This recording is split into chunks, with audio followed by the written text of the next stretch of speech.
ألفريد أدلر مؤسس علم النفس الفردي وهو نمساوي كما تعلمون، واحد تلامذة سيغموند فرويد. ألفريد أدلر كتب يقول: من أراد أن يتخلص من الاكتئاب وآلام الاكتئاب ديبريشن ماذا يفعل؟ فقط يستطيع أن يفعل ذلك في 14 يوما. هذا ألفريد أدلر، هذا مؤسس هذا العلم نفس كامل، عالم يتكلم كل شيء ببرهان ودليل. قال في أسبوعين، وقبل أن يكتشف البروزاك وغير البروزاك ما فيه تستطيع أن تتخلص من الاكتئاب في 14 يوما. عجيب، هذه وصفة سحرية غير شائع بين الناس حتى هنا في الغرب. ينبغي أن نعمل على إشاعتها ولنجربها، فإن صدقت فلا بد أن نصرفها أيها الإخوة روشيتا سريعة المفعول لكل هؤلاء المكتئبين. أعظم حوادث الانتحار، أكثر نسبة أيها الإخوة أكبر نسبة في المنتحرين إنما تقع بين المكتئبين، أكثر من المصابين حتى بالشيزوفرينيا قبل اكتشاف البروزاك وانتشاره خاصة في عقد السبعينيات. 50% من المصابين بالدبرشن كانوا ينتحرون، كل اثنين واحد يقتل نفسه. ألم لا يطاق الاكتئاب هذا، والعياذ بالله. ضيق الصدر وضيق الدنيا، تضيق عليهم الدنيا بما رحبت، نكد متصل على مدار الساعة. في 14 يوما تستطيع أن تشفى، أن تبرأ من الاكتئاب. كيف يا أدلر؟ قال: فكر يوميا وبطريقة إيجابية وجدية في إسعاد إنسان آخر. كل يوم حط لك قائمة: الأرملة الفلانية، اليتيم الفلاني، المهاجر، الطالب، الغلبان، المعيل اللي عنده 10 12 من أولاده وما عندوش مصدر كافي. كل يوم لابد أن أحاول عمليا أن أسعد أحد هؤلاء بفعل حقيقي إيجابي. قال: أسبوعان تشفى من الاكتئاب. صحيح، و100% صحيح. والقاعدة الشرعية أيها الإخوة التي يعلمها العامة والخاصة: الجزاء من جنس العمل. هذه قاعدة في الفهم الشرعي الملي، الجزاء من جنس العمل. أسعدت عبادي لأسعدنك يا عبدي، أشقيتهم لأشقينك. لذلك أشقى الناس على الإطلاق الحكام، العرب طبعا. الحكام في الغرب أبدا، بعضهم سعداء جدا يتمشون في الناش ماركت، رأيناهم يأكلون يتذوقون يمشون بلا حراسة. إنهم من الناس السعداء، أسعدهم الله بالعدل والتواضع والإنسانية الآدمية. أما حكام العرب أشقى عباد الله على الإطلاق. وبذا قضى الله بين الخلق مذ خلقوا أن المخاوف والإجرام في قرني، أن المخاوف والإجرام في حبل واحد، في سياق واحد، في قرني. هؤلاء أتعس عباد الله. إذن في أسبوعين الجزاء من جنس العمل. من بنى بيتا لغيره بنى الله بيته. تريد أن يعمر بيتك؟ إذا حرقت البيوت لا يحترق بيتك، الحريق المجازي والحريق المادي حتى. في بيوت تحترق، البنت تخرج عن طوع أبيها، تصاحب رجلا من غير إرادة أهلها، ترتكب الفاحشة، يحترق البيت. الولد نفس الشيء أبدا، ينهي دراسته أيها الإخوة بغير شهادة، يترك الدراسة، يقطعه من أول الطريق، سواء الماتورة هذه أو حتى في الجامعة.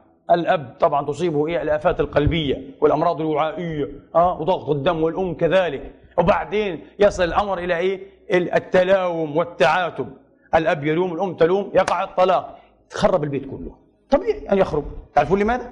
لأن رب هذا البيت، ربة هذا البيت لم يسعى يوما في تعمير بيت من البيوت الخربة.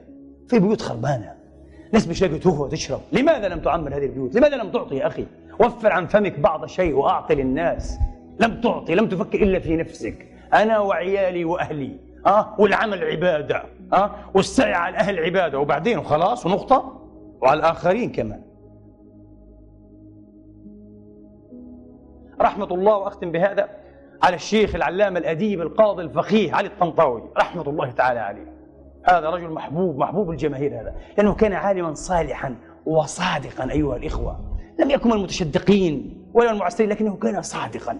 يحدث عن نفسه يقول: أنا ظللت أعمل وأكسب وأعول أهلي وعيالي. طبعا كل عياله بنات، زوجته لم يرزقه الله الذكور، رضوان الله على روحه الشريفة، لم يرزقه الله الذكور، بنات. فقال: 30 سنة ولم يكن لي، يقول، من العمل والعبادة الشيء الذي أؤمل فيه، وإنما كنت أتصدق بكل ما زاد عن مصروف أهلي، لا أدخر شيئا. الله أكبر. كفى بالعلم يا شيخ طنطاوي رحمة الله عليك، كفى بالعلم أن أوصلك إلى هذه المنقبة، والله العظيم شيء تقشعره الأبدان. هذا العلم، هذه المشيخة. قال: لا أدخر فلسا. قال: وكانت زوجي تلوم وتعتب وتقول: يا علي، لو تصدقت بقليل وادخرت بعض الشيء تبني بيتا لبناتك. بنات عندك أنت حريم، خلي لهم بيت على الأقل، ما عندناش بيت بالإيجار. قال فكنت أقول لها يا فلانة خليها على الله. يا سلام، خليها على الله، الله موجود، أدخل ليه؟ ما تدخلش. رضوان الله عليه، رضوان كم أحببت هذا الرجل فعلا. قال وانظروا ماذا فعل. ماذا فعل الله الذي ادخر لي حسناتي في بنكي الذي يعطي كم؟ 70,000%. 70,000%. قال قيض الله لي صديقا كريما موسرا من ذوي الهيئات من أهل الشام دمشق. قال فأقرضني ثمن بيت قرضا حسنا مبلغ هائل. قال وتبرع من إخواني الأفاضل الطيبين، تبرع منهم عدد ببناء البيت وتجهيزه حتى يتم على أحسن كيفية. قال فلا والله ما علمت ولا عرفت عنه شيئا إلا كما يعرف أحد المرة في الطريق، ولا عرفت كيف انبنى وكيف ادهى وكيف تبلط وكيف تأثث ولا حاجة، مش علاقة.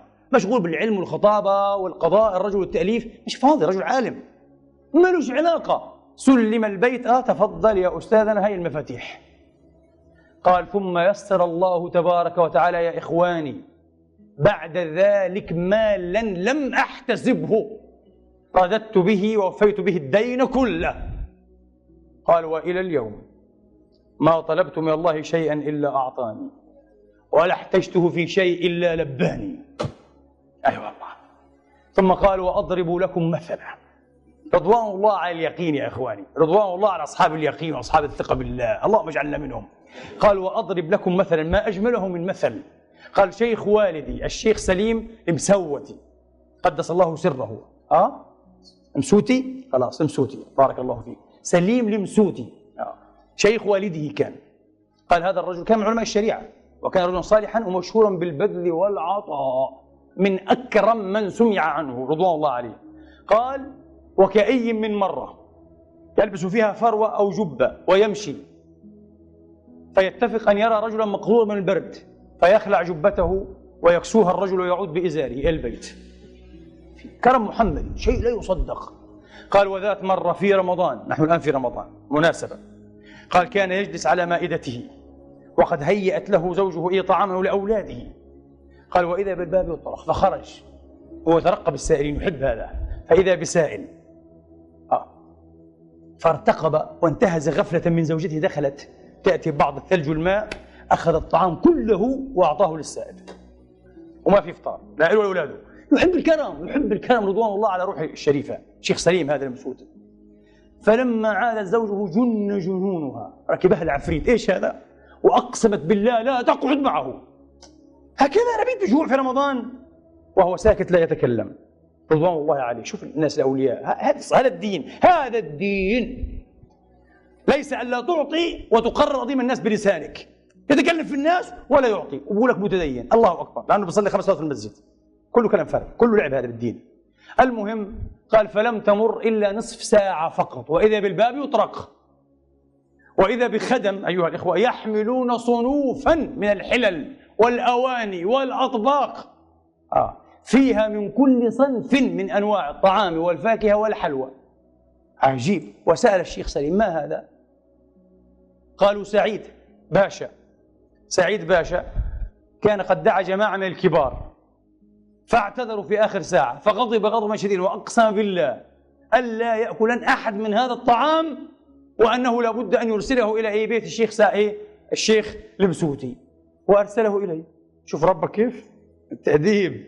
قال فنظر إلى زوجته وقال لها فعل الله أحسن يا فلانة، فعل الله أحسن يا أم فلان يا فلانة. شفت كيف فعل الله؟ يقول أحد الفلاسفة الغربيين وقد أحسن ما شاء بقولته هذه، قال احذروا الفشل الأعظم، أعظم فشل على الإطلاق في نظره. طبعا نحن بالنسبة لنا كمسلمين الفشل الأعظم هو الكفر، ولذلك الخاسرون الحقيقيون الذين خسروا أنفسهم وأهليهم يوم القيامة، ألا ذلك هو الخسران المبين. أعظم فشل أن يعيش المرء كافرا وأن يموت كافرا. صحيح ليس بكافر، فلان من المسلمين، فلانة من المسلمات ليست بكافرة، ليس بكافر، لكنه قريب من الكافرين، من الذين لا يحضون على طعام المسكين، من الذين يمنعون الماعون، من الذين يقبضون أيديهم، كل هذه شيات وسمات وعلائم الكفار. صحيح أنك مسلم بالاسم والرسم، بالسلوك والنوازع والدوافع والفعال كافر. أفعالك هذه أفعال الكفرة تماما، تلتقي معهم فيها الشح والكزازة والبخل والإحصاء والمنع. أيها الإخوة، كل هذه صفات الكفار.